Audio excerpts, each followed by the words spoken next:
메신저라는 책입니다. 메시지보다 메신저에 끌리는 8가지 프레임.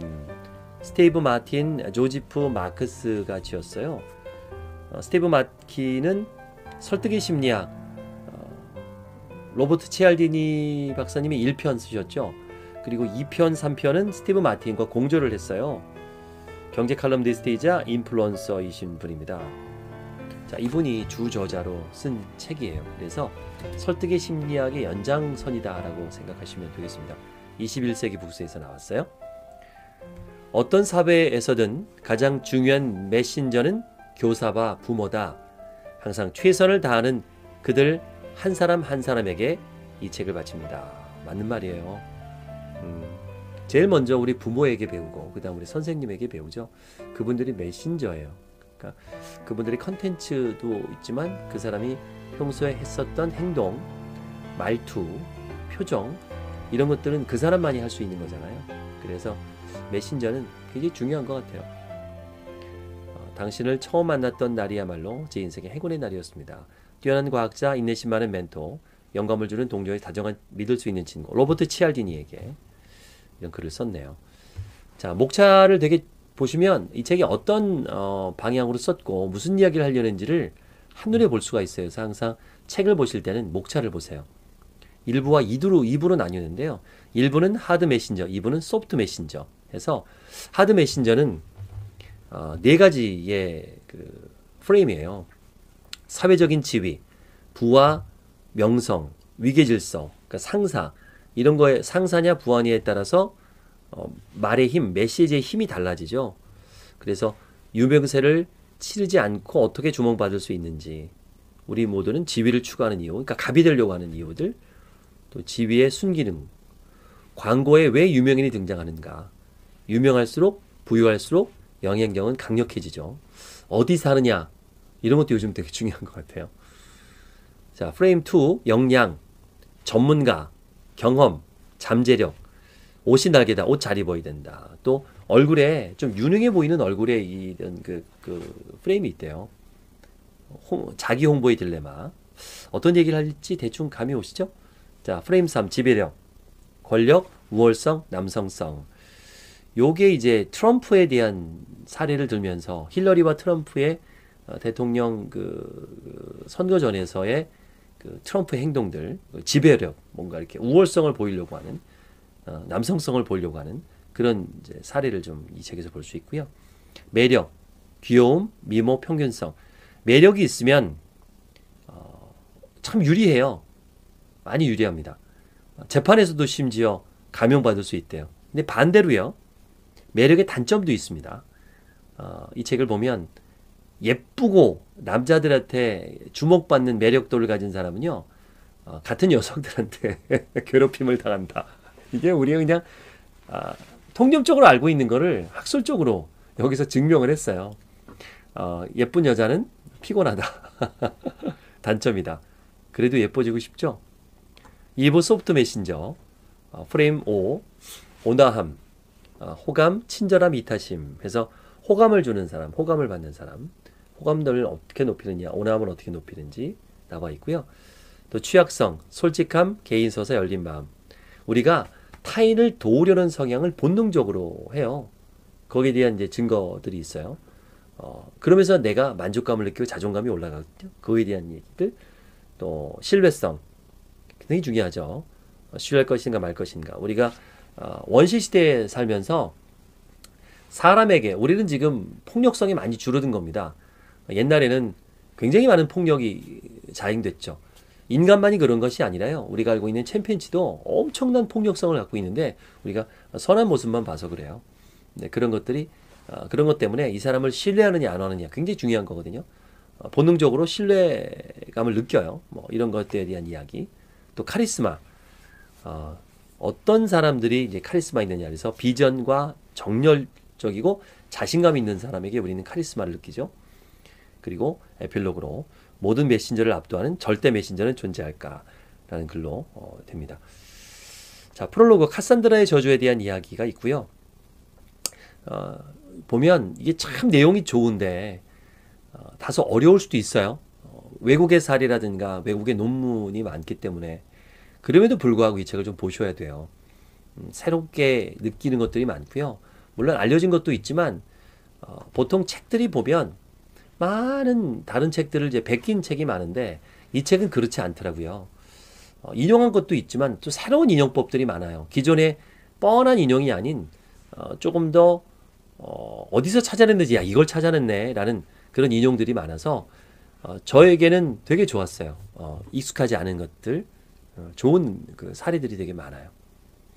서브프라임 모기지 사태를 처음으로 예견한 사람이 있어요. 워렌 버핏. 워렌 버핏은 예견을 했죠. 그때는 되게 비난을 많이 했는데 그래서 우리 워렌 버핏을 무시할 수 없는 그런 이야기도 이 책에 있습니다. 또 뭐 이걸 다 읽으면 이제 저작권에 걸립니까? 소개를 이런 책이다. 우리가 그 서점 가서 이렇게 책 페이지 넘기듯이 한번 보세요. 그리고 사시잖아요. 이 책을 쭉 보여드릴게요. 메신저 대 메신저 이런 내용이 있고요. 원래 책을 볼 때 저는 이렇게 빨리 봐요. 처음에 한번 보면 이런 책의 내용이 있구나 해서 하드 메신저와 소프트 메신저에 대한 이야기 이런 게 있네 라고 보는 거예요. 지금 저랑 같이 보는 거예요. 이 독서법입니다. 제가 이렇게 빨리 봐요. 한 5분 안에 이렇게 봅니다. 그래서 이제 일부 하드 메신저를 보시게 되고요. 자, 트위터에 대한 이야기가 잠깐 있고요. 자, 이제 나와요. 사회적, 경제적 지위, 부, 명예, 위기에 대한 이야기. 유명인이 된다는 건 참 생각만 해도 멋진 일이죠. 근데 유명인이 돼서 또 치르는 인사치레도 있고 귀찮은 부분도 있어요. 얼마 전에 끝난 드라마에서 한 남자 배우가 엄청 인기를 이제 얻고 광고에 이제 뭐 줄을 섰어 이제 떼돈을 벌게 됐는데 전 여자친구의 폭로로 폭망했잖아요. 만약에 이 친구가 유명하지 않았다면 뭐 그런 일로 폭망할 일은 없어요. 물론 이제 나중에 사과도 했고 뭐 용서도 하고 이렇게 넘어갔는데 어쨌든 엄청난 데미지를 입었죠. 그 배우가 유명인이기 때문에. 그런 것처럼 유명인이 되면 얻는 것도 있지만 불편한 점도 많이 있어요. 여기 있죠. 영향력이 강해질수록 유명인으로서 감당해야 되는 단점 또한 더 분명해집니다. 유명인이란 주변 사람뿐만 아니라 대중의 관심을 충분히 받을 만하다고 인정받는 소수들입니다. 사람들은 그들의 등장을 목을 빼고 기다립니다. 그들은 최고 중에 최고라고 여겨지죠. 그리고 그들에게 더 많은 주목과 관심과 방송 시간이 집중될수록 이러한 믿음은 더 깊어집니다. 2009년 영국의 한 설문조사에서 10살짜리 아이들에게 자라서 어떤 사람이 되고 싶은지 물어봤을 때 상당수가요. 이거 뭐 우리나라도 마찬가지죠. 뭐 연예인 되고 싶어 하잖아요. 스포츠 선수, 배우 이렇게 꿈꿔요. 또 다른 영국의 조사에서도 역시 평균 연령이 10살인 아이들 중 22%가 자라서 부자가 되고 싶다고 답했고요. 19%는요. 유명해지고 싶다고 했어요. 뭐가 되고 싶으세요? 부자가 되고 싶으세요? 유명해지고 싶으세요? 둘 다 되고 싶으세요? 이런 결과는 유명인들 우리 사회에 끼치는 강력한 영향력을 대변합니다.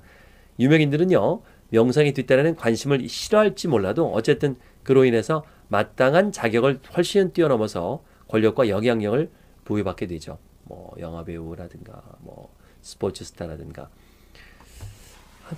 예전 배우들 있죠. 저희 부모님 세대의 배우들 지금은 나이가 80대가 되신 분들 그분들은 그렇게 부유하거나 유명하다고 연예인이라 그래서 그렇게 뭐 높이 치질 않으셨대요. 뭐 딴따라 뭐 이렇게 하대도 하셨다는데 요즘은 시대가 완전히 바뀌었죠. 이런 연예인을 되게 좋아하는 시대가 됐습니다. 자, 유명세를 치르지 않으면서도 주목받는 법에 대해서 또 이 책은 나와 있어요. 이거 읽어보세요. 저는 이렇게 책을 다 읽지 못합니다. 이렇게 소개를 해드리니까 이런 내용이 있구나 하고 사서 보시면 돼요. 이 메신저란 책은 소장할 만한 책입니다. 이게 한 번에 보실 필요도 없고요. 생각나는 대로 그냥 이렇게 두고 되게 두꺼워요. 이거를 아무데나 펼치는 거야. 아무데나 펼치고 앞에서부터 볼 필요도 없어요. 그리고 보시면 돼요. 자, 요거 한번 볼까요? 방이 7칸인 집에서 살지만 이웃들 집은 방이 10칸인 경우하고요. 방이 5칸 집에 사는데요. 주변 이웃들은 다 방이 3칸이에요. 누가 더 행복할까요? 누가 더 행복할까? 그죠? 분명히 객관적으로 보면 방이 7칸인 사람이 훨씬 행복하고 기분이 좋아야 되는데 그렇지 않다는 거죠. 주변이 다 방이 10칸이면 나만 뭐 이런 데서 뭐 이렇게 되는 거잖아요. 그러니까 동네가 또 중요해요. 단순히 공간만 중시하면 절대적인 방의 개수가 기준이 돼야 되는데 그렇지 못해요. 우리는 상대적이기 때문에 그렇죠? 이렇게 한번 해보니까 3분의 1 가량이 더 작더라도 이웃들보다 형편이 더 나은 집을 사는 쪽을 선택했대요. 신기하죠? 우리는 이렇게 논리적이진 않아요. 그리고 객관적이진 않습니다. 상당히 주관적으로 살고 있어요. 그럼 되는 거죠, 뭐. 남들이 내가 행복해 보이는 게 중요하지 않아요. 내가 행복해야 되는 거죠. 지위의 순기능이라는 부분도 있고요. 쭉 보여드리겠습니다. 이런 책들 내용들이 있어요. 보고 계시죠? 직접 사서 보시면 돼요. 메신저라는 책 소개해드리고 있습니다. 너무나 당연한 얘기죠. 유명하고 부유할수록 영향력은 강력해진다. 사실 말이 안 되잖아요. 네가 유명한 거랑 나랑 뭔 상관이 있어? 네가 돈 많은 거랑 나랑 뭔 상관이 있어? 나한테 뭐 돈 빌려줄 것도 아니고 나랑 같이 사진 찍어줄 것도 아닌데. 근데 왠지 유명한 사람들이 뭘 권하고 하면 따라가요. 우리가. 어떻게 보면 기분 나빠요. 근데 어떻게 하고 있어? 그게 프레임, 고정관념인데. 자, 거기에 대한 이야기. 자, 이번에 두 번째는 역량입니다. 전문성, 경험, 잠재력. 이건 좀 나을 수도 있어요. 그러니까 유명하다는 것만으로도 우리가 그 사람 말에 설득당하고 공감당하는 것보다 그래도 이 사람들은 전문가고 경험이 많고 잠재력이 있으니까 우리가 말을 듣게 되겠죠. 메신저의 사회 경제적 지위가 그것이 명성, 재산, 검게 선팅된 창문, 유명상표 이런 거 이런 것든 상관없이 이 메시지의 힘을 부풀리거나 영향을 끼칠 수 있다면 그 메시지에 담겨 있을지 모를 지혜와는 상관없이 메신저에 인식된 역량 또한 똑같은 영향을 끼칠 수 있을 겁니다. 여기서 인식이라는 표현이 중요한데요. 내가 무슨 말을 하는지 잘 아는 사람들의 말에 귀를 기울이는 건 분명히 합리적인 선택이죠. 그런데 높은 사회적, 경제적 지위를 과시하는 메신저를 뒤따르는 경향이 우리에게는 있는 것과 마찬가지로요. 우리 또한 자신이 전문가라는 신호를 내보내는 이들을 기꺼이 따르려고 해요. 이번에 다룰 사례가 선명히 보여주듯이 그런 일들은 메시지 자체가 합리적인지 여부와 상관없이 발생을 할 수 있다 합니다. 7시가 됐네요. 내일 또 읽어드리겠습니다. 내일 뵙겠습니다. 7시까지. 안녕. 이것도 좋은데 소리 내서 읽는 걸 되게 좋아합니다. 그럼 이제 아웃풋 독서법이라고 저만의 방법인데요. 눈으로 먼저 읽고요. 그 다음에 요거를 소리 내서 읽어보는 거예요. 그거를 어차피 녹음을 하고 녹화를 해서 컨텐츠로 좀 만들어 드리고 있습니다. 김경일 교수님이 이게 추천해 주셨죠. 참 개인적으로 되게 존경해요. 어쩌면 그렇게 말을 쉽게 하시는지. 보통 교수님들은 말을 좀 어렵게 하잖아요. 네, 이분은 그냥 초등학생도 알아들을 정도로 되게 쉽게 해요. 매력적인 분이신 것 같습니다. 자, 메신저 읽어드리겠습니다. 오늘 읽어드릴 분량은 메신저의 프레임 2 역량입니다. 오늘 지금부터 보시는 분들 위해서 좀 설명을 드리면 메시지보다 메신저에게 끌리는 8가지 프레임, 사람들에게 설득당하고 영향력을 미칠 때 그 콘텐츠보다는 말하는 사람, 어떤 사람이 말하느냐에 따라서 달라지잖아요. 거기에 대한 이야기입니다. 그래서 하드 메신저, 권력, 권위, 지위 이런 뭔가 좀 권위적인 힘이 느껴지는 그런 메신저가 있고, 그다음에 소프트 메신저, 뭔가 친숙, 호감, 부드러움 이런 부분에 대한 메신저에서 하드 메신저 4가지, 소프트 메신저 4가지로 구분했고요. 그 중에서 하드 메신저 2장, 역량, 전문성, 경험, 잠재력에 대한 부분을 읽어드리려고 합니다. 자, 줄침 부분만 소개해 드릴게요. 이 책은 구입하셔서 보실 거니까.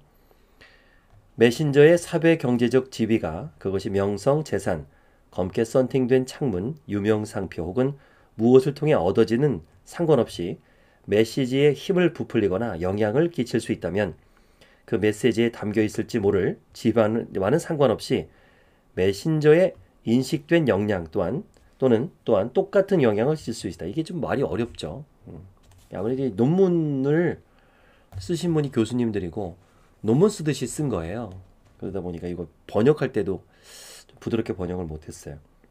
김경일 교수님이 번역했으면 이렇게 안 썼을 텐데. 여기서 중요한 건 인식이에요. 인식. 내가 무슨 말을 하는지 잘 아는 사람들의 말에 귀를 기울이는 건 아주 좋은 선택이죠. 그런데요. 높은 사회적 지위를 과시하는 메신저의 뒤에는요. 우리에게 있는 것과 마찬가지로 우리는 또한 자신이 전문가라는 신호를 내보내는 이들을 기꺼이 따르려고 합니다. 그러니까 진짜 전문가가 아니라 내가 전문가야 라고 계속 알리는 사람 말에도 솔깃한다는 거죠. 진짜 전문가가 아니어도. 그 얘기는 내가 전문가라는 걸 알릴 필요가 있다는 거예요. 사람들에게 설득을 하려면 겸손할 필요가 없다. 저도 그래서 강의를 할 때 기업체에서 강의할 때 앞에 제 자랑을 좀 많이 해요. 이게 뭐 제가 잘난 척 하려고 그러는 게 아니라 내가 전문가다라는 것을 알린 다음에 강의를 하면 훨씬 사람들이 많이 받아들여요. 제가 누군데, 제가 뭔데, 저는 뭐 박사학위도 있고요.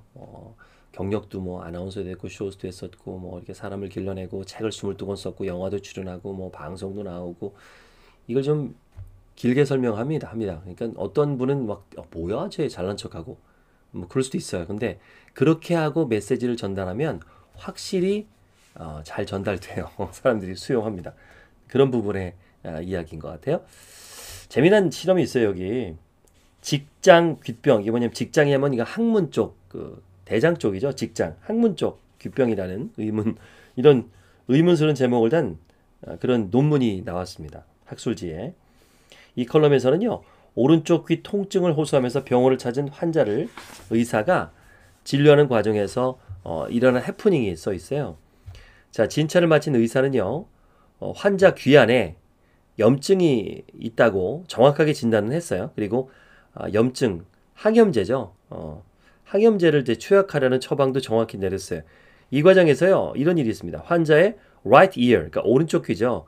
right ear인데 보통 그 의사들은 약자로 쓰잖아요. 그래서 R ear 투약이라고 이게 적었어요. right ear로 다 안 쓰고 오른쪽 right ear.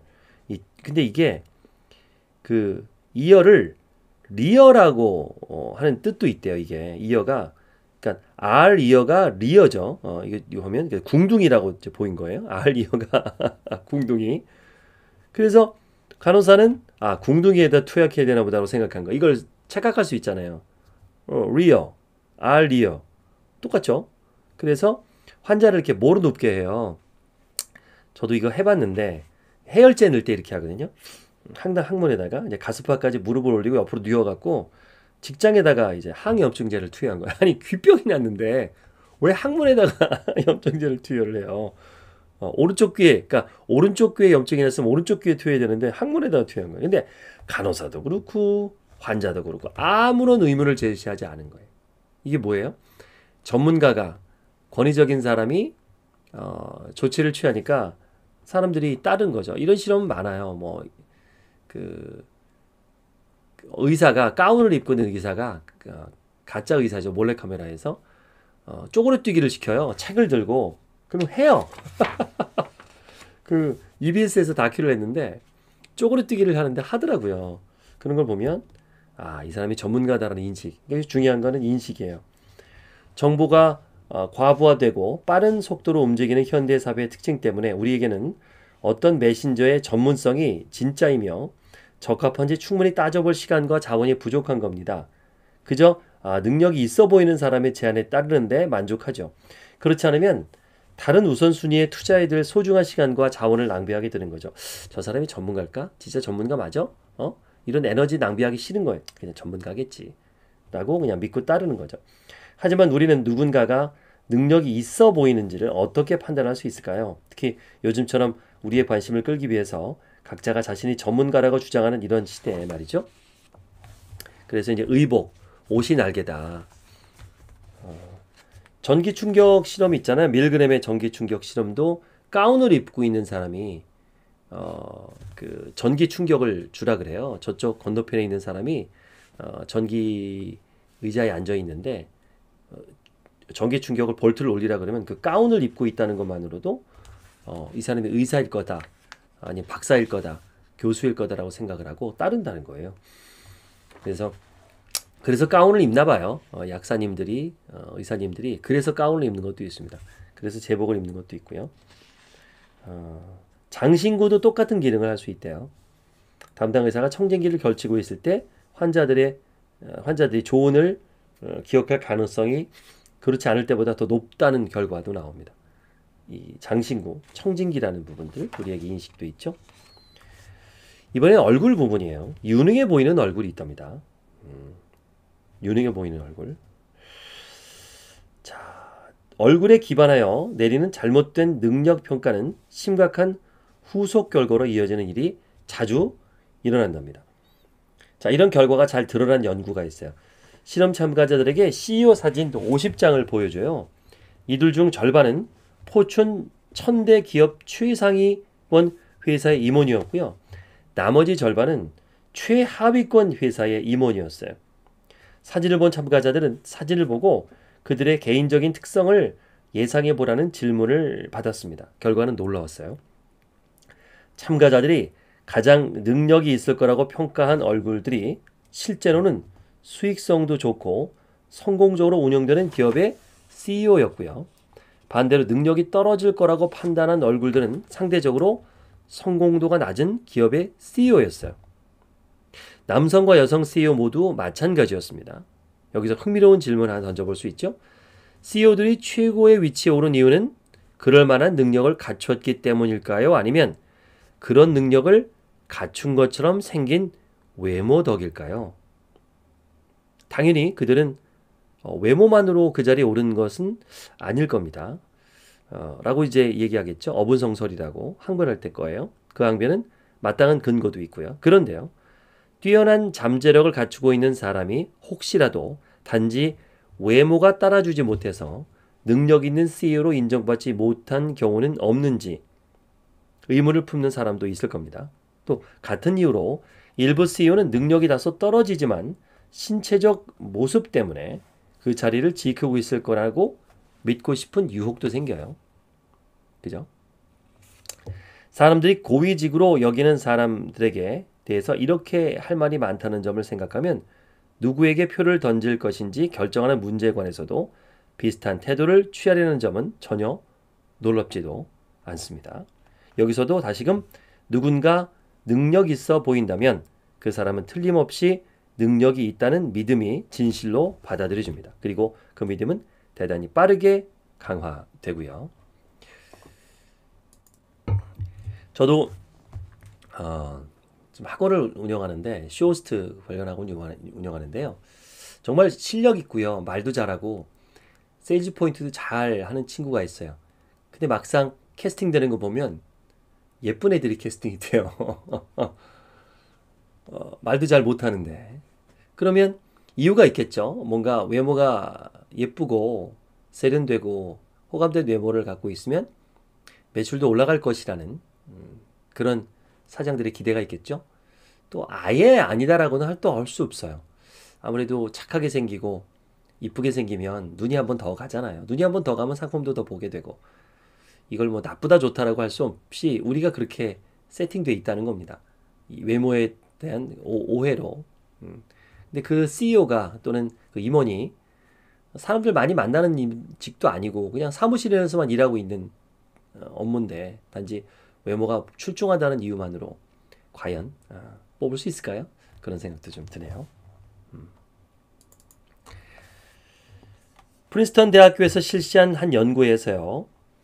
참가자들이 알아볼 가능성은 적지만 미국 주지사 선거 경선에 출마했거나 또는 출마한 정치인들의 사진을 보여준 다음에 이 정치인들 각각에 대해서 직관적으로 역량을 평가해 보게 했어요. 그럴 때 실험 참가자들의 인상 점수는 실제 선거 결과에 거의 근접했을 뿐만 아니라 단 0.1초 만에 이루어집니다.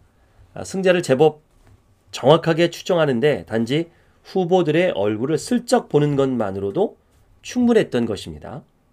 얼굴을 전혀 모르는 타국의 정치인을 평가할 때도 같은 결과가 나왔어요. 예를 들면 5살짜리 스위스 어린이들은 2002년도 프랑스 국회의원 선거 결과를 정확히 예측해냅니다. 흥미롭게도 사람들에게 후보자의 사진을 살펴볼 시간을 더 주고 심사숙고해서 결정을 내리게 하는 경우에는 승자를 예측하는 능력이 급격히 다 감소했습니다. 이는 외모를 보고 선거의 승자를 예측하는 능력이 이성적 판단이 아니라 본능적 감각에서 비롯된다는 점을 이야기하는 거죠. 마치 누가 가장 능력 있는 후보일까라는 질문을 좀 더 쉽게 직관적인 형태로 대체하면 누가 가장 능력 있는 후보자처럼 생겼을까라고 묻는 거죠. 어쩔 수 없어요. 외모가 그만큼 중요하다는 얘기입니다. 자, 또 좀 넘어가서 자, 또 줄친 부분들 소개해드리겠습니다. 자, 런던 소재 부동산 중개업 이거 되게 재밌어요. 되게 재밌는 부분입니다. 아유 특이해 갖고 이거 좀 써먹어야겠어요. 기업체에서 제가 컨설팅하거나 강의할 때 이 부분을 좀 소개하면 좋을 것 같아서 소개해드립니다. 런던 소재 부동산 중개 기업에 판매 또는 임대에 관한 문의를 하는 전화가 와요. 그럼 보통 이제 회사 접수 담당자가 에게 연결을 그냥 하죠. 네, 누구누구 제가 이번에 뭘 좀 살려고 하는데요. 집을 내놨는데요. 아니면 집을 좀 살려고 하는데요. 임대하려고 하는데요. 그러면 이제 전화 받은 사람이 담당자 연결해 주잖아요. 네, 알겠습니다. 잠시만요 하고 연결해 주죠. 근데요, 이걸 좀 바꿔봤어요. 부동산을 파시겠다고요? 이렇게 물어봐요. 그럼 이제 전화한 사람이 예, 이렇게 하겠죠. 그렇다면요. 영업팀장 피터에게 연결해 드리죠. 이 지역에서 부동산 판매업에 20년 동안 종사해 왔습니다. 이 문제에 대해서 이야기를 나누고 조언을 얻을 최적의 인물일 겁니다. 하고 피터를 연결해 줄 때 이걸 티업이라고 하는데 강사들도 이렇게 강의하기 전에 티업이라는 거 하거든요. 이렇게 약간 띄워주면서 연결을 하는 거예요. 그 사람이 전문가다. 자, 결과는요. 아주 즉각적이고 인상적이었습니다. 회사로 걸려온 문의 전화 가운데 이렇게 소개를 하고 했더니 이 계약으로 된 경우가 20%는 거예요. 한마디 했더니 실제로 또 그러니까 미팅이죠, 미팅이 20% 늘었고 당연히 또 계약 건수도 15% 오른 거예요. 이 전략에는 4가지 눈에 띄는 특징이 있습니다. 첫째, 접수 담당자가 고객에게 동료의 경력에 대해서 했던 모든 말은 진짜입니다. 20년 된 거 거짓말 아니고요. 20년 된 거 맞아요. 부동산 판매업에. 피터는 실제로 해당 기업의 영업팀장이었고 20년 동안 일에 종사했어요. 근데 만약 피터가 이 사실을 제가요 20년 종사했습니다. 이 부분에 대해서는 제가 아주 능력 있는 중개업자입니다. 이런 말을 했다면 정말 이런 일이 일어났을까요? 안 그렇겠죠. 재수없잖아요. 자기 입으로 자기 자랑을 하는 것보다는 이렇게 전화를 받고 연결해 준 사람이 소개를 했을 때 훨씬 높은 효과를 낸 거죠. 이걸 또 강사에서는 또 티업이라 그래요. 아까도 얘기했지만 그래서 강사가 자기 입으로 저 같은 경우는 제 입으로 자기 자랑합니다만 이렇게 소개해준 사회자가 이렇게 강사님에 대해서 쭉 소개하고 이렇게 하면 훨씬 효과가 있다는 거죠. 나도 좀 소개해달라고 해야겠네요. 그러기 위해서는. 자, 두 번째 포인트는요. 부동산 중개기업의 접수 담당자가 공정한 제3자로 간주되는 것은 거의 불가능함에도 불구하고 고객들은 자신들이 받은 추천이 해당 중개인과 명백히 연관돼 있고 그 거래로 인해서 직접 이익을 얻을 법한 사람으로부터 나온 것이라는 사실에 전혀 신경 쓰지 않는 거죠. 어떻게 보면 짜고 치는 고스톱인데 짜고 치는 고스톱일 수 있잖아요. 그럼에도 불구하고 별로 신경을 쓰지 않았다. 이 부분 되게 주목할 만한 부분이죠. 이거 응용하면 어때요? 그래서 앞으로는 전화가 오면 그냥 소개하는 게 아니라 이 부분에 대해서는요. 막 굉장히 좀 살을 붙이는 거죠. 이 부분은 굉장히 그런 부분에 대해 친절하고 아주 능력 있게 여러분의 고민을 하나하나 잘 해결해 드릴 겁니다. 라고 이제 아예 매뉴얼화 시키는 거예요. 서로 이제 주고받는 거죠. 또는 내가 상담할 수 있는데도 불구하고 상담을 넘겨준다거나 상대방도 나한테 넘겨준다거나 이렇게 서로 소개할 때 제대로 된 소개를 하는 거 좋은 방법인 것 같아요. 또 계속 읽어드릴게요. 메신저 읽어드리고 있습니다. 잠재력 대 현실. 자, 부동산 사무실에서 발견한 결과 인상적이지만 이 소개 전략을 활용하려고 할 때 사람들이 마주하게 될 명백한 과제가 있어요. 만약 메신저에게 경험이 부족하다면 어떻게 할까요? 수십 년의 경험과 전문적 훈련, 수백 건의 계약 이력을 가진 전문가를 그럴듯하게 소개하기는 쉽죠. 반면에 아직 높은 지위에 오르지 못했거나 충분한 성공의 역사가 뒷받침되지 않는 사람을 소개하는 것은 어렵죠. 그런데요, 방법이 없는 건 아닙니다. 실제로 단지 잠재력밖에 가지지 못한 메신저가 확실한 경험과 검증된 역량을 갖춘 메신저를 능가할 수 있는 환경이 존재하게 됩니다. 이게 바로 이제 마크롱의 예죠. 2017년에 마크롱, 사실상 무명이었죠. 그런데도 프랑스 대통령에 선출이 됐어요. 그러니까 앞으로 잠재력이 있다, 가능성이 있다라는 부분에 투자를 한 거죠. 경력이 없는데도 불구하고. 자, 리얼리티 TV쇼 스타인 도널드 트럼프에게도 마크롱과 비슷한 사례죠. 그도 가능성을 보고 이 사람이면 가능성을 보고 우리가 선택을 한 거죠. 트럼프를 지지한 겁니다. 우리도 아픈 역사가 있네요. 이명박 전 대통령. 사실 정치가라기보다는 기업체 CEO였는데 이 친구가 잘할 줄 알고 말이야. 우리 실패한 대통령을 뽑았죠. 누구나 인정하지 않습니까? 이명박 전 대통령은 4대강 사업 해먹느라고. 이것도 우리가 가능성을 보고, 사실 저도 그 당시에 저도 투표했어요. 뽑을 때 저도 다 잘못했죠. 저도 투표했으니까. 그런 부분을 때 우리가 가능성에 투자를 한다. 102페이지입니다. 연구진은 소셜미디어를 볼 때도 비슷한 결과를 발견했어요. 페이스북 사용자에게 한 코미디언이 등장할 예정인 TV 프로그램 광고를 보여줍니다. 그중 절반은 잠재력에 중점을 둔 광고였어요. 그러니까 차세대 스타가 될 거라 그러는 거예요. 그러니까 이렇게요. 내년 이맘때쯤에는 모두가 이 남자에 대해서 이야기할 겁니다. 자, 내년 이야기할 겁니다. 이번엔 좀 달라요. 모두가 이 남자에 대해서 이야기하고 있습니다. 이미 이 사람은 유명한 사람이다와 내년쯤에는 모두가 이 사람에 대해서 이야기할 거다. 이렇게 두 가지로 광고를 만들었는데 이 잠재력, 그러니까 내년쯤에 더 주목할 것이다라는 본 사람들은 이 코미디언의 실제 성취를 대한 광고를 본 사람에 비해서 훨씬 더 클릭을 더 많이 한 거예요. 호감을 더 많이 가졌다. 그래서 우리는 가능성에도 굉장히 많은 투자를 한다라는 부분을 알 수가 있죠.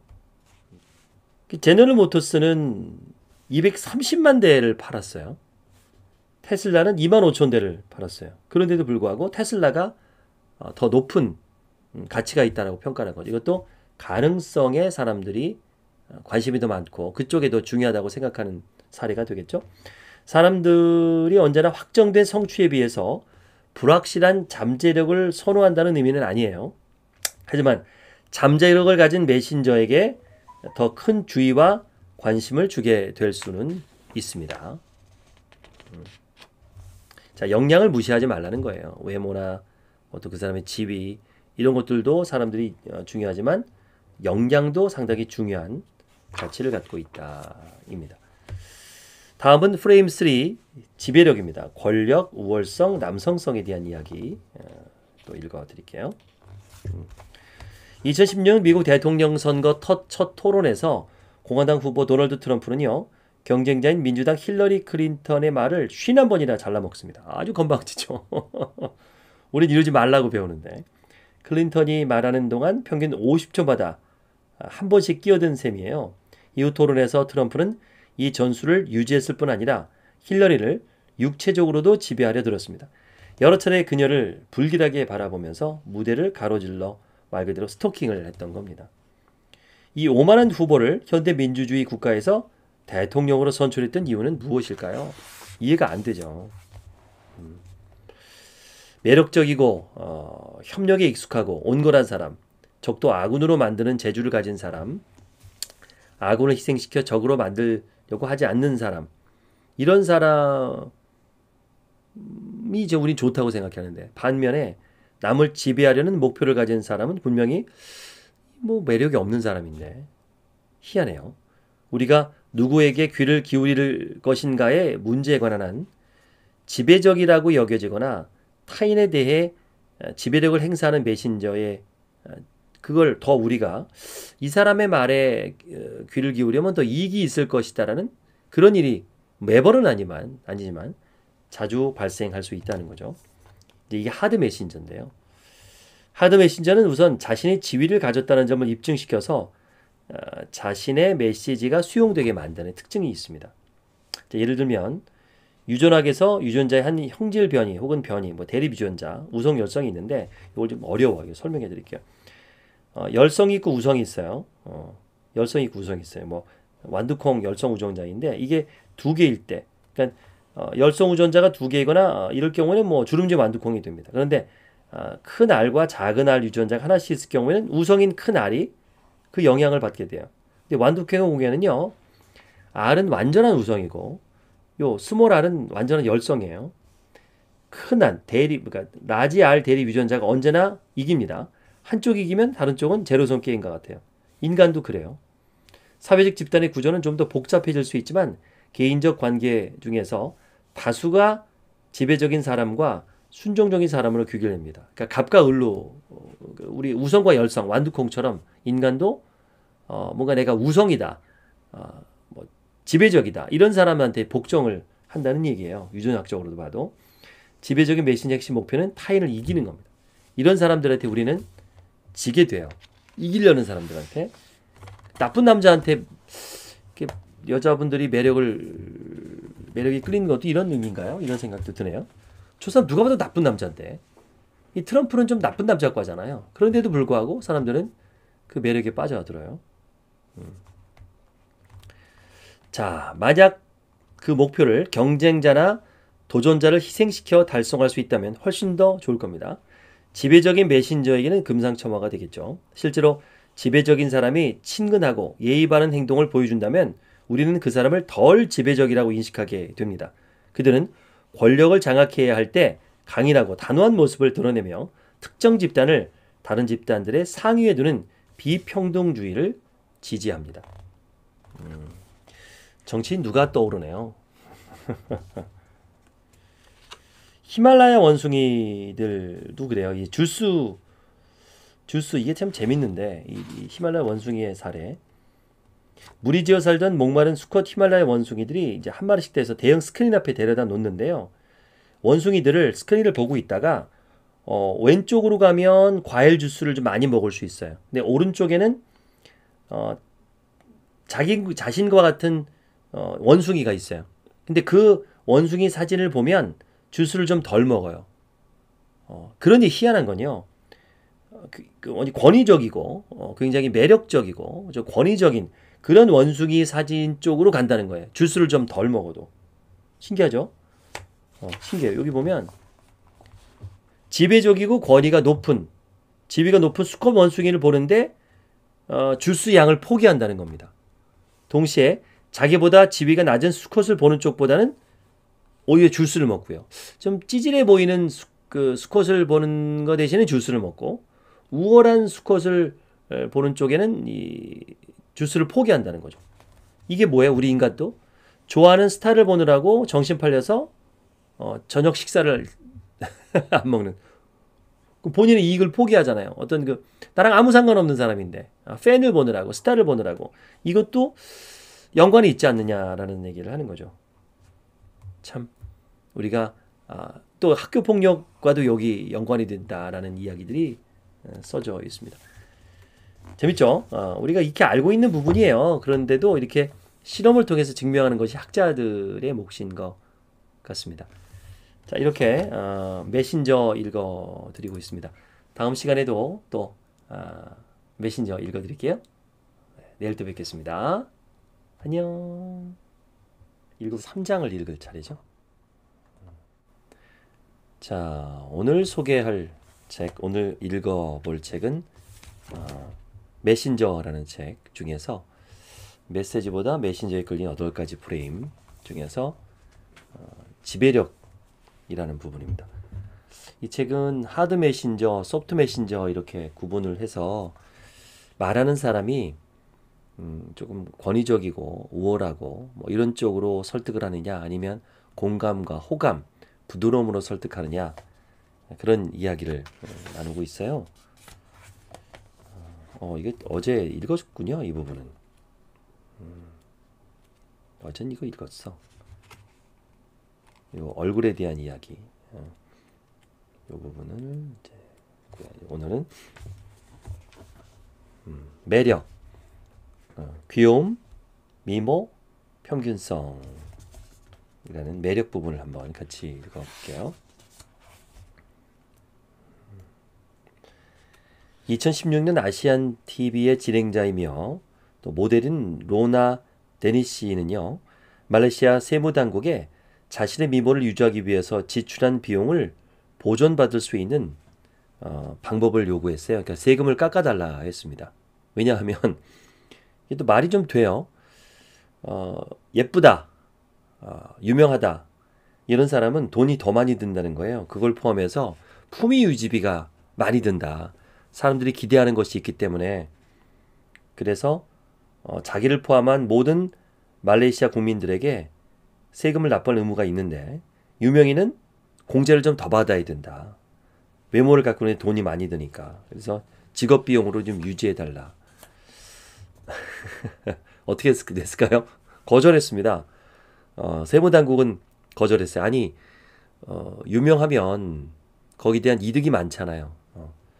근데 뭘 더 세금 감면을 하냐. 안 해준다 그랬습니다. 근데 이게 또 말도 되긴 해요. 그래서 잘생긴 사람, 예쁜 사람은 인생에서 유리하다고 봐야 될까. 이런 부분을 썼어요. 여기 보면 유리한 부분 분명히 있습니다. 근데 불리한 부분도 있다. 왕따 당하는 얘기도 좀 있고요. 예뻐서 왕따 당하거나 예뻐서 문제가 생기는 부분도 이 책에 있는데 그럴 수도 있겠구나. 근데 뭐가 유리한가? 여러분 같은 경우에는 유명하면 거기에 대한 안 좋은 점이 있죠. 그러니까 유명한 연예인들은 마음 놓고 거리를 다니지도 못해요. 사람들이 귀찮게 하니까. 뭐 그런 부분들. 그런 것 때문에 유명을 포기한다? 그럴 사람 있을까요? 오히려 당연히 겪어야 될 거겠죠. 세상에 완벽한 경우 다 얻을 수는 없잖아요. 얻는 게 있으면 잃는 게 있지. 유명해서 부를 얻고 사람들에게 주목받는다면 그만한 불편한 점은 감수해야 되겠죠. 그래서 매력적인 외모의 기준에 대해서 요거는 지금 사이다를 먹고 있는 거예요. 이게 맥주 광고에 나온 거예요. 근데 아이가 맥주를 먹지는 않아요. 근데 좀 충격적이죠. 아무래도 이 조만한 아이가 이거 뭐야 이렇게 아무래도 탄산음료지만 이걸 먹는다는 건 좀 그렇잖아요. 근데 또 눈에 띄어요. 옛날 광고입니다. 지금은 이렇게 못하죠.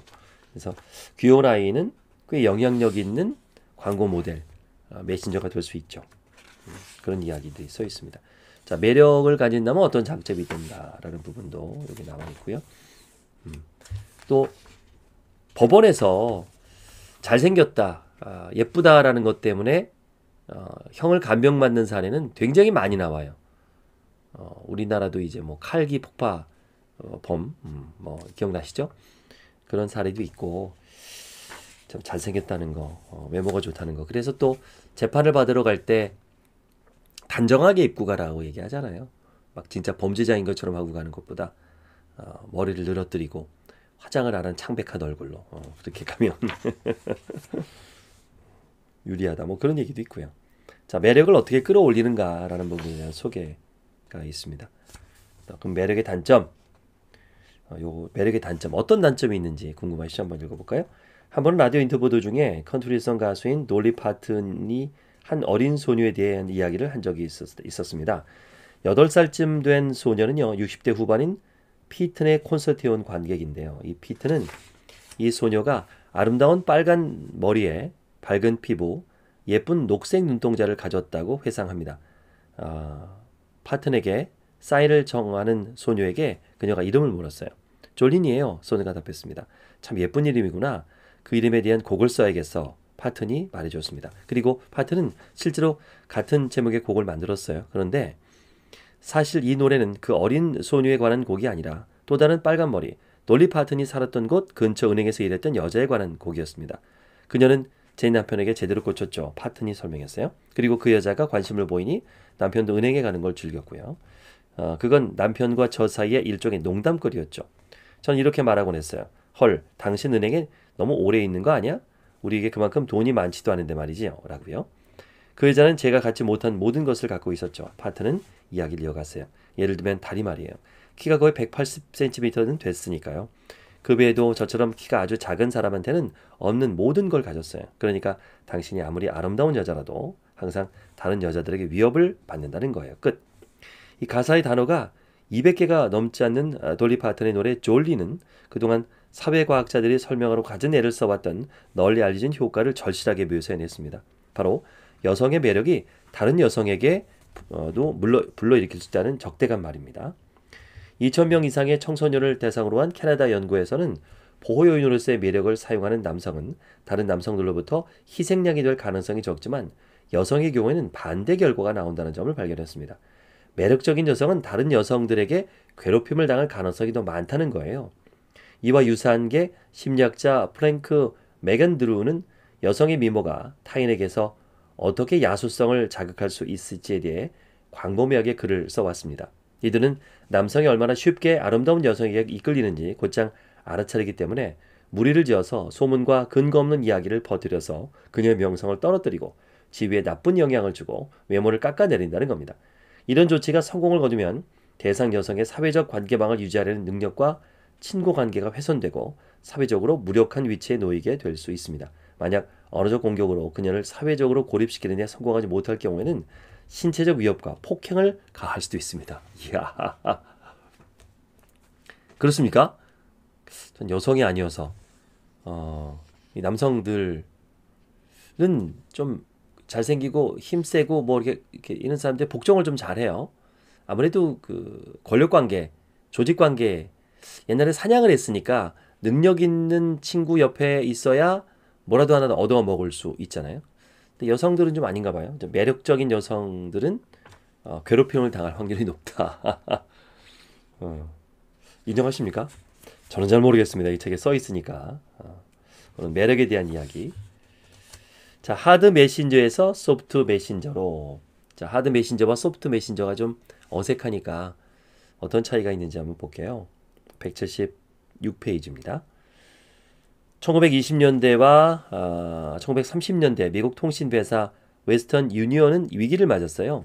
미국 전역에 급속하게 전화선이 설치되어 전보를 통해서 벌어들이던 수입에 막대한 피해를 입었던 겁니다. 또한 라디오와 텔레비전이 보급되면서 라디오 텔레비전 광고가 증가하자 배달 소년들을 가가호 방문시켜 전단과 상품 샘플을 통해 비누부터 시리얼까지 옷과 제품을 홍보하던 이 회사의 수익 좋고 인기 있는 다이렉트 마케팅 서비스가 위협을 받았습니다. 뭔가 시급한 조치가 필요했죠. 웨스턴 유니언이 취했던 가장 성공적인 조치 중에 하나는 우리가 지금까지 살펴본 여러 가지 하드 메신저 효과들을 활용한 것이었습니다. 소위 극적 배달로 알려진 이 조치는 광고를 완전히 다른 수준으로 바꿔놨어요. 극적 배달 서비스를 제공하는 배달 소년들은 주로 잘생긴 타입이었습니다. 이들 모두에게는 주부들에게 샘플과 브로슈어를 넣어줄 때 환하게 웃으라는 지시가 주어졌어요. 이들은 노스웨 단추가 달린 더블 브레스트 정장에 풀먹인 셔츠와 공식 모자로 구성된 권위 있어 보이는 유니폼을 착용함으로써 위신과 역량을 과시했습니다. 이들의 서비스는 가격도 적절했어요. 웨스턴 유니언의 극적 배달 서비스를 사용한다는 것은 단지 회사의 제품에 대한 신호를 보내는 데 그치는 게 아니라 회사 자체에 대한 신호를 보내는 것이었습니다. 즉 이렇게 말하는 효과가 있었죠. 우리는 품격 있는 회사입니다. 웨스턴 유니언의 극적 배달 메신저 서비스는 얼마나 성공적이었을까요? 2,000곳이 넘는 기업을 대표하는 미국 광고연합이 미국 상원의 웨스턴 유니언이 이 새로운 서비스를 통해 누리는 불공정하고 지배적인 지위에 대해서 조사해달라고 로비했을 정도입니다. 왜 그토록 성공적이었을까요? 모든 광고 회사는 예비 소비자에게 계속 똑같은 메시지를 보냈습니다. 이 샘플을 써보세요. 우리 브로셔를 봐주세요. 우리 제품을 사세요. 그러나 웨스턴 유니언은 메신저에 대해서도 고려했습니다. 사회경제적 지위, 역량, 매력 등의 하드 메신저 효과를 활용해서 당대를 평정했던 겁니다. 그런데 이야기는 여기서 끝이 아닙니다. 웨스턴 유니언의 극적 배달 서비스를 받은 수신자들은 점차 이 배달 소년들에게 자신들의 메시지를 전달하는 일도 시켰습니다. 샘플이나 브로셔를 갖다 주는 일이 아니었어요. 친구나 이웃과 소식을 나누거나 세례식, 성인식, 저녁 파티 초대장을 전하거나 케이크, 꽃, 미소를 전해주는 일이었습니다. 그리고 이 과정에서 추가적인 개선을 통해 웨스턴 유니언은 훨씬 더 성공할 수 있었습니다. 전에는 하드 메신저 효과에 집중해봤다면 이제 그들은 소프트 메신저 효과를 활용하기 시작한 거죠. 바로 이 책의 2부에서 다룰 유대감입니다. 이 책은 크게 1부와 2부로 나눠져 있어요. 메신저라는 책입니다. 1부 4가지. 메신저가 메시지보다 메신저가 8가지 프레임. 여기에 앞에 4가지는 하드 메신저, 뒤에 4가지는 이제 공감, 유대감을 통하는 소프트 메신저입니다. 자, 요 소프트 메신저 다음 시간에 읽어드리겠습니다. 안녕하세요. 오늘은 11월 5일입니다. 6시 30분 딱 됐네요. 7시까지 책 같이 읽고 있죠. 저도 읽고 여러분도 읽고 함께 이야기 나누고 있습니다. 메시지보다 메신저에 끌리는 8가지 프레임이라는 제목의 책입니다. 스티브 마틴이 지었고요. 오늘은 소프트 메신저 부분 읽을 겁니다. 오늘 처음 들어오신 분을 위해서 설명드리면 메신저가 누가 말하느냐에 따라서 우리는 설득력이 달라지는데 하드 메신저, 어떤 지위, 역량, 외모, 잘생긴 외모 이런 것들에 대한 것으로 남을 설득하는 그런 프레임이 있는 반면에 요 2부는 소프트 메신저, 공감 능력 이런 얘기를 하고 있어요. 이렇게 딱 4개로 나눈 것도 참 좋은 것 같아요. 제가 읽어드리겠습니다. 어차피 사실 거니까 중간중간에 간략하게 필요한 부분만 읽어드릴게요. 여러 증언에 의하면 그리고리 라스푸틴을 암살하려는 시도는 수차례 있었습니다. 첫 번째 시도였던 독을 넣은 케이크는 효과가 없었습니다. 청산가리가 충분히 첨가되지 않았을지도 모릅니다. 다음으로 독이 든 석 잔의 와인 역시 비슷하게 실패했습니다. 그래서 공모자들은 이번에는 총을 구했고 곧이어 총잡이가 라스푸틴의 가슴과 머리를 총으로 쐈습니다. 그리고는 시체를 감싸서 무거운 추를 달아 인근 강에 버렸습니다. 라스푸틴을 처리하기 위한 암살자들의 지난한 여정을 고려하면 라스푸틴이 인기 있는 사람이 아니었다는 건 놀랍지 않습니다. 러시아 차르크 니콜라이 2세와 왕후 알렉산드리아의 아들의 혈우병을 마치 신같은 능력으로 치료한 덕에 부부의 총애를 얻었음에도 이 러시아의 미친 수도승은 역사상 가장 호감을 얻지 못한 사람 중 하나였습니다. 라스푸틴은 허풍쟁이, 이상 성애자, 엄청난 사기꾼으로 정평이 났고 이 황실에 나쁜 영향을 끼침으로써 러시아의 정치까지 망쳐놨습니다. 따라서 그의 잔인한 죽음은 충분히 그럴 만한 일로 여겨졌습니다. 그러니 이후 세대가 이 미친 수도승에 대해서 다소 야박한 태도를 취한다 해도 이상하지 않은 일입니다. 하지만 모두가 그렇다고 말할 수 없죠. 라스푸틴이 죽고 나서 약 40년 후에 태어난 한 무리의 사람들이 그의 삶을 다시 평가하기 위해 모였을 때 예상대로 대부분은 그에게 가혹한 평가를 내렸습니다. 그러나 그를 그렇게까지 싫어하지 않는 사람들도 있었습니다. 이들은 라스푸틴과 그의 악행에 대해 비판적인 사람들과 똑같은 정보를 제시받았음에도 그에게 유대감을 느꼈습니다.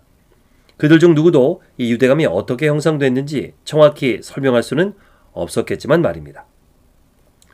밝혀진 바에 의하면 그 이유는 꽤나 단순했습니다. 유대감을 느낀 이들은 모두 라스푸틴과 생일이 같았던 것입니다.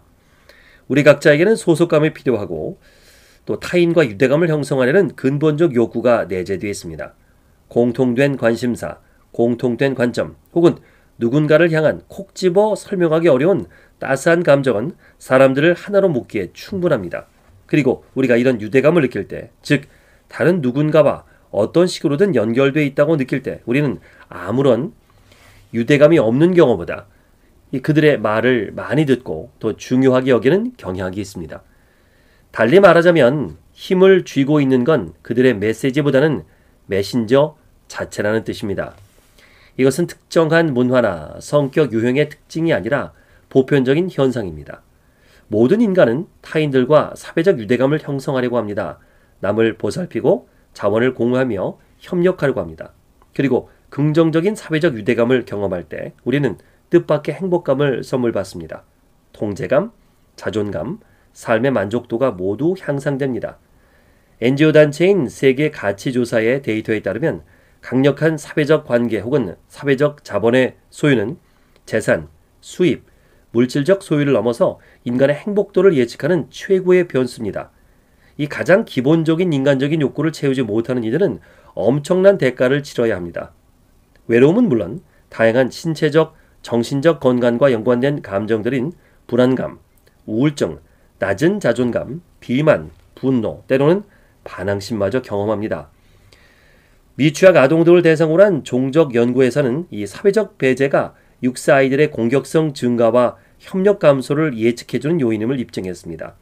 다른 연구에서는 소외감을 느끼는 청소년이 유대관계가 좋은 학교 친구들에 비해서 부정적인 피드백에 더 공격적으로 반응한다는 점을 밝혀냈습니다. 직장에서는 동료들이 같이 일하고 싶어 하지 않는 사람의 경우 이 종종 공격적이고 적대적으로 반응한다고 합니다. 가장 심각한 문제는 이러한 소외가 극단적인 폭력 행위를 낳을 수 있다는 점이죠.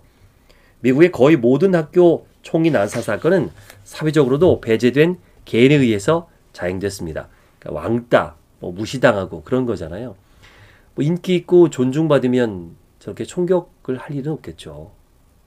이처럼 사회적 관계를 형성하려는 충동은 강력합니다. 우리 거의 모두가 고립의 사회적 감정적 결과를 피하고 싶어 합니다. 배고픈 사람이 음식을 찾듯이 고립된 개인은 타인과 사회적 유대를 형성함으로써 감정적 욕구를 채울 방법을 찾습니다. 관계를 형성하려는 동기가 이토록 중요하기 때문에 관심사가 겹친다든지 생일이 같다든지 하는 등 타인과 사소한 부분만 공유할 수 있어도 의미 있는 관계를 형성하기에 충분한 것입니다. 따라서 우연히 라스푸틴의 삶을 평가하게 된 애리조나 주립대학교 학생들의 반응은 그와 약간이라도 공통점이 있는지에 따라 나뉘었습니다. 그래서 그렇게 학연, 지연, 혈연을 이야기하나 봐요. 어디 사는지, 어느 학교 나왔는지, 해병대 이런 것 동질감을 느끼면서 금방 친해지고 신뢰하게 되잖아요. 공감하는 거죠. 어떻게 보면 같은 달에 태어났다는 거, 같은 날씨를 느꼈다는 거, 나라는 다를 수 있겠지만 그런 의미인 것 같습니다. 로버트 치알디니와 존 피치가 수행한 이 연구는 참가자들에게 라스푸틴의 태생에서부터 시베리아의 농가에서 자란 과정과 종교 개종, 니콜라 2세의 궁정에서 보낸 시간과 최후 암살에 이르기까지의 그의 화려한 인생사를 정리한 3쪽짜리 문서를 살펴보게 한 후 다양한 각도에서 그를 평가하게 했습니다. 학생들에게 제공된 자료는 균형 잡혀 있고 사실면에서도 정확했습니다. 단 한 가지, 라스푸틴의 생일만 빼고 말입니다. 이로 인해서 몇몇 학생들은 자신과 라스푸틴의 생일이 같다고 오해하게 됐습니다. 이 사실을 알게 된 학생들이 갑자기 라스푸틴을 영웅의 지위로 격상시킨 게 아니라는 점을 분명히 말하겠습니다. 이들 역시 그에게 전반적으로 부정적인 평가를 내렸습니다. 그러나 라스푸틴과 아무런 유대감을 느끼지 못한 동료 학생들의 표현에 비하면 훨씬 덜 비판적이었습니다. 치알디니는 이렇게 정리했습니다. 우리 자신과 어떤 식으로든 연관되어 있는 사람이나 사물에 대해서는 더 좋게 평가하려는 경향이 있는 듯하다. 치알디니와 핀치의 실험은 우리가 얼마나 부족적인지, 그러니까 부족을 얘기하는 거죠. 추장, 부족. 메신저가 우리 편이고 협력적인 파트너가 될 잠재성이 있다는 암시에 우리가 얼마나 민감한지를 보여줍니다. 만약 생일이 같다는 사소한 이유만으로도 라스푸틴처럼 불쾌한 사람을 약간이라도 덜 부정적인 평가를 할 수 있다면 이보다 유의미한 유대와 관계일 경우 대체 얼마나 관점의 변화가 될 수 있는지를 한번 상상해 보시기 바랍니다. 이는 우리가 일상생활에서 늘 지켜보는 바이기도 하죠. 다른 조건이 모두 동일하다면 채용 담당자는 자신과 유사한 특징을 지닌 지원자를 선호합니다. 고객은 공통의 경험을 강조하는 영업자의 제안을 더 쉽게 수락합니다. 이보다 일반적으로 우리는 자신과 비슷한 나이, 학력, 배경, 인종, 종교, 지성 수준과 사회 경제적 지위에 더 끌립니다. 온라인 소셜 네트워크를 분석한 결과 사람들은 친구가 올린 포스팅에 좋아요를 누르고서 음모론과 가짜 뉴스를 퍼뜨리는 경향이 더 강한 것으로 나타났습니다. 특히나 같은 세계관을 공유하는 친구의 경우 더욱 그랬습니다. 이는 우리가 엘로이즈 코플랜드, 엘리노아 로, 탈리시아 롯, 캐스 선스타인과 함께 수행했던 연구의 결과와도 일치합니다. 이 연구는 사람들이 무작위로 뽑은 비정치적 주제에 대한 질문에 답할 때 자신과 같은 정치적 견해를 가진 메신저에게 귀를 기울이고 의논하려는 경향이 훨씬 더 강하다는 점을 보여줬습니다. 심지어 상충되는 정치적 견해를 가진 또 다른 메신저가 그 사안에 대해 훨씬 더 잘 알고 있을 때조차도 말입니다. 우리의 연구 결과는 즉시 반박할 수 있는 정보가 그토록 풍부함에도 사람들이 왜 자주 가짜 뉴스와 음모론을 믿는지를 어느 정도 설명해 줍니다. 메시지만을 거꾸로 보는 게 아니라 메시지에 대해서도 마찬가지인 것입니다.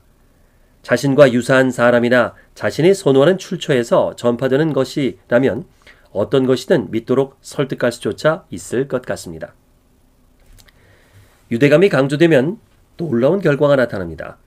미국의 공공기관인 스포트 잉글랜드는 더 많은 여성들에게 레크레이션 스포츠 활동에 참여하도록 고안한 이 여자는 할 수 있다 캠페인이 더 좋은 예입니다.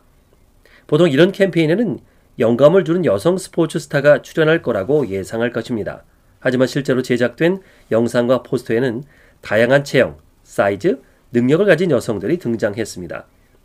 이 캠페인이 실험실 환경에서 진행된 것은 아니므로 영상과 포스터가 차후 결과에 인과적 영향을 끼쳤다고 단언하기는 위험할 수 있습니다. 그럼에도 그 숫자는 인상적입니다.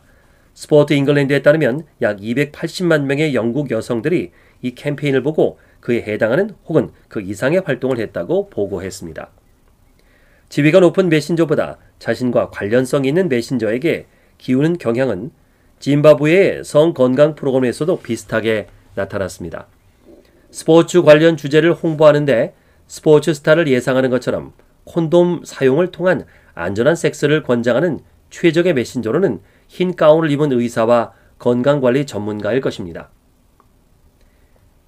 그러나 이 프로그램의 전력가들은 저소득층 지역에서 생계를 위해 머리를 닦는 여성들을 훈련시켜 콘돔 사용에 어떤 이점이 있으며 어떻게 사용하는지 그리고 어디서 구할지 전달하게 했습니다. 메시지 자체는 훈련받은 의사나 간호사가 전달할 만한 내용이었습니다. 다만 메신저가 달랐습니다. 친근하고 협력적이며 안전한 환경에서 조언을 전달할 수 있는 익숙한 사람들 말입니다. 이는 현명한 선택이었습니다. 건강관리 전문가로부터 메시지를 받는다는 건 아무리 역량과 전문성이 뛰어나더라도 당황스러울 수 있습니다. 그러나 친근한 메시지를 통해서 메시지를 전달받으면 시간이 지나면서 점차 지식과 신뢰가 쌓이게 되어 잠재적인 장벽을 말끔하게 피할 수 있었습니다. 이러면 여성들이 자신의 개인적인 문제에 대해서 더 자유롭게 이야기하게 됩니다. 물론 의료 전문가는 이 여성들로부터 권위를 누렸을 것입니다. 그러나 이미 유대가 있고 마음이 놓이는 상대로부터 받는 메시지가 한결 더 강력했습니다. 이 머리는 땄고 에이즈는 피하라 프로그램은 유대감의 또 다른 주목할 만한 특징이 있음을 강조합니다. 유대감은 생일, 인구 통계, 태도 같은 공통된 특징에서만 기인하는 것이 아니라 시간이 지나면서 사람들이 서로 더 친근해질수록 발전했습니다. 그리고 때로는 강력하게 지속되는 결합을 형성했습니다. 이러한 관계는 엘리트를 포함해서 다른 메시지가 제공할 수 없는 심리적, 신체적 안정감을 줄 수 있습니다. 일부에서는 우리는 사회 경제적 지위, 역량, 지배력, 매력의 신호를 통해 달성된 메신저에 대한 인식된 지위가 메시지에 대한 청자의 반응을 그 가치와는 관계없이 어떻게 자주 바꿀 수 있는지에 대해서 다뤘습니다. 2부에서는 온화함 얘기하는 거죠. 그러니까 소프트 메신저 얘기하는 거예요. 2부에서는 영향력에 이르는 또 다른 경로를 살펴봅니다. 이 길은 우월성보다는 유대감을 강조하는 쪽입니다. 타인을 능가함으로써 영향력을 얻으려는 하드 메신저와는 대조적으로 소프트 메신저는 동료들과 잘 지냄으로써 영향력을 얻습니다. 그들은 온화함, 취약성, 신뢰성, 카리스마라는 4가지 특징을 통해 그 목표를 이룹니다. 그러니까 뭔가 우월하다, 뛰어나다, 돈이 많다, 똑똑하다, 전문가다 이런 것도 영향력을 끼치지만 그렇지 않은 사람들도 영향력을 끼칠 수 있다는 거죠. 그래서 소프트 메신저, 호감, 친절하고 이타심이 있는 사람들 이런 사람들이 이야기할 때 우리는 설득이 되죠. 꼭 주변에 왜요? 나한테 잘해줬잖아요. 그러니까 빚진 마음이 드는 거예요. 저도 이제 강의를 합니다만은 저는 이제 소프트 메신저 쪽을 좀 선호하는 편입니다. 하드 메신저를 뭐 무시하는 게 아니다. 하드 메신저 중요한데. 그래서 제가 얘기하는 게 갑이 돼야 된다 우리는. 그러니까 하드 메신저처럼 보여야 돼요. 그래도 불구하고 행동과 대화는 소프트 메신저처럼 한다면 훨씬 우리가 설득이 잘 될 수 있겠죠.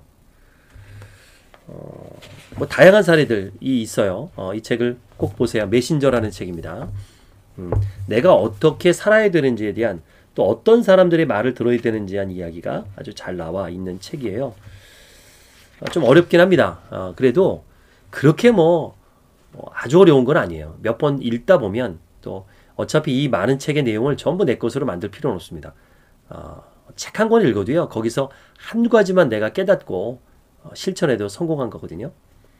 자, 프레임 6번째, 취약성, 솔직하고 개인의 이야기. 이게 뭐냐면 이렇게 본인의 아픈 이야기를 하는 사람들, 맨날 찌질하게 얘기하는 게 아니라 그냥 솔직한 거죠. 인간극장 보면 유명하지 않은 사람들이 나오잖아요.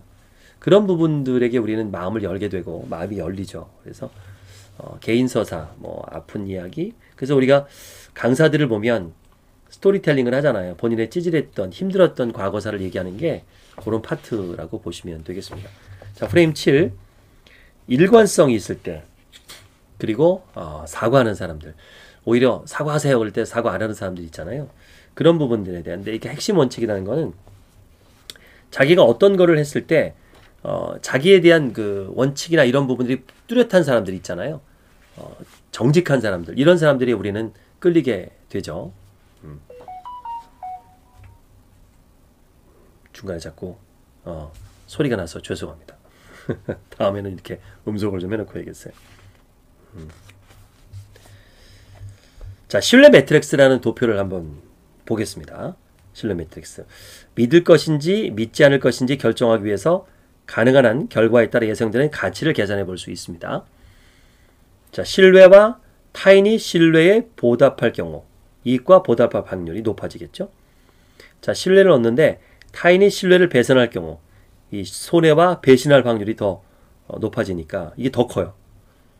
아예 불신했을 경우는 상관없는데 신뢰를 했는데 배신당했다. 이거 완전히 이거는 엄청난 거죠. 배신감이 더 크겠죠. 그래서 어떻게 보면 연예인들에게 느끼는 감정 이런 거 아닐까. 아니 나랑 상관이 없던데. 너무 신뢰하는 거죠. 그 사람에 대해서. 드라마 안에 그 인물에 대해서 신뢰해서 그런 결과가 나오지 않나 싶어요. 자, 8번째, 카리스마. 비전, 정열성, 자신감에 대한 이야기가 있습니다. 자, 94세의 존 마크스는 카리스마 넘치는 인물입니다. 유대인 술집 주인의 아들로 태어난 그는 아버지가 거칠고 고되게 일하고 고되게 술을 마시는 런던의 교회에서 술집을 운영하는 동안 어머니 로스가 가정을 꾸려갔던 어린 시절을 생생히 기억하고 있습니다. 시끄럽지만 단란했던 그의 집에는 사랑이 가득했습니다. 그 집안에는 사람이, 집 밖에는 가축이 넘쳤습니다. 강아지, 거위, 닭, 토끼, 심지어 염소까지 정원을 돌아다녔고 종종 남루한 목장에 가끔은 신발도 신지 않은 동네 아이들이 저녁 식사에 초대되곤 했습니다. 그 아이들에게는 아마 한 주간 최고의 식사였을 것입니다. 2차 세계대전 기간에 어린 존 마크스의 학교 생활은 중단되었습니다. 런던을 휩쓴 독일군의 포격을 피해 도시 아이들을 시골 지역으로 실어 보냈기 때문입니다. 그러나 반항적인 성격을 일찍부터 드러낸 마크스는 시골 학교에서 도망쳐 나와 부모가 있는 런던으로 돌아갔습니다. 의학을 공부하겠다는 결심은 아마 어린 시절 자주 목격했던 타인의 사랑과 보살핀 덕택이었을 것입니다. 그가 의사 자격을 얻은 1948년 7월 5일은 영국의 혁명적이고 새로운 국민 건강보험이 탄생한 날과 같았습니다. 그리고 아마도 선천적이고 건강한 도전정신과 반항심이 배려심과 어우러져 그의 40년 의료 경력이 그토록 성공적이고 활동적이며 두드러지게 되었을 것입니다. 이 마크스는요, 영국 왕립일반의과대학의 창립 멤버였고요. 영국에서 낙태가 합법적 지위를 유지하는 데 중요한 역할을 했습니다. 또 자동차 안전벨트 착용 캠페인을 펼치는 과정에서 수백 명, 아니 수천 명의 생명을 구했고요. 그는 HIV 바이러스에 대해 전 세계의 집단적 공포가 공황과 히스테리를 초래했던 시기에 에이즈 환자의 사생활을 존중해야 한다고 주장했습니다. 1984년에는 영국 의료협회 회장이 됐고요. 이후 찰스 왕세자가 영국 의료협회를 두고 편협하고 빈사 상태, 냉담하다라고 평했던 일로 그와 갈등을 빚었습니다. 의료계약과 의료서비스 공급망의 내소시장 도입 문제에 관해서 정부와 대립각을 세우지만 않았던들 지금쯤 존 마크스 경이라는 칭호로 알려졌을 인물입니다. 그는 또한 조지프 마크스의 할아버지이기도 했습니다. 손자 마크스가 할아버지 마크스에게 자신이 현재 쓰고 있는 현대 메신저에 관한 책에 대해 이야기하자 할아버지는 자연스레 자랑스러워하면서 관심도 가졌습니다. 그중 한 장이 카리스마에 관한 것이라고 카리스마 넘치는 90대가 물었습니다. 거참 힘들겠구나. 카리스마는 발견하기는 쉬워도 정의하기는 불가능하니까. 할아버지 마크스의 말이 맞습니다. 메신저를 카리스마 있게 만드는 요인이 정확히 무엇인지 짚어내기는 매우 어려운 일입니다. 카리스마에 대해서 정의할 때 사람들은 보통 또다시 정의가 필요한 모호하고 추상적인 용어를 사용합니다. 타인에게서 헌신을 고칠시킬 수 있는 강력한 매력이라는 정의만은 해도 대체 강력한 매력이 무엇인지에 대한 또 다른 궁금증을 남겨놓습니다. 로잔 대학교의 조직 행동학 연구자인 존 안토나키스가 2016년에 주장한 바에 따르면 카리스마는 불분명하고 측정되지 않는 재능이다. 그렇다고 존재하지 않는다는 뜻은 아니다. 존 마스크가 말한 것처럼 이 카리스마는 쉽게 발견할 수 있습니다. 카리스마에 대해서 대부분의 사람들은 미국 대법관 포터 스튜어트가 노골적인 포르노에 대해서 어떤 유명한 표현을 사용할 수 있습니다. 보면 알 수 있다고? 어떤 메신저가 카리스마가 있고 어떤 메신저가 그렇지 않은지 사람들은 대부분 동의합니다. 실제로 성격 조사에서 자신에게 카리스마 점수를 높게 준 사람은 다른 사람들에게도 높은 점수를 받는 경향을 보입니다. 말 그대로 보면 알게 되는 것입니다. 이 책은요, 정리를 좀 해보면 사람이 어떻게 살아야 되는지에 대한 그런 걸 배울 수 있는 부분이기도 해요. 살면서 남들에게 영향력을 좀 끼치고 싶은 사람 되고 싶지 않으세요? 맨날 뭐 이렇게 을로 사는 게 아니라 갑으로 살고 싶다면 진정한 갑이 뭔지 일단 하드 메신저도 돼야 되고 이 소프트 메신저, 이 골고루 균형이 잡힌 사람만이 진정한 메신저가 아닐까 싶어요. 주변에 리더들을 보게 되면 이제 저 사람은 하드 메신저구나, 소프트 메신저구나 이렇게 평가가 좀 될 것 같고요. 여러분 좀 균형 잡힌 메신저가 됐으면 좋겠습니다. 자, 오늘 여기까지 읽어드리고요. 내일부터는 좀 다른 책으로 또 만나뵙도록 하겠습니다. 고맙습니다. 안녕.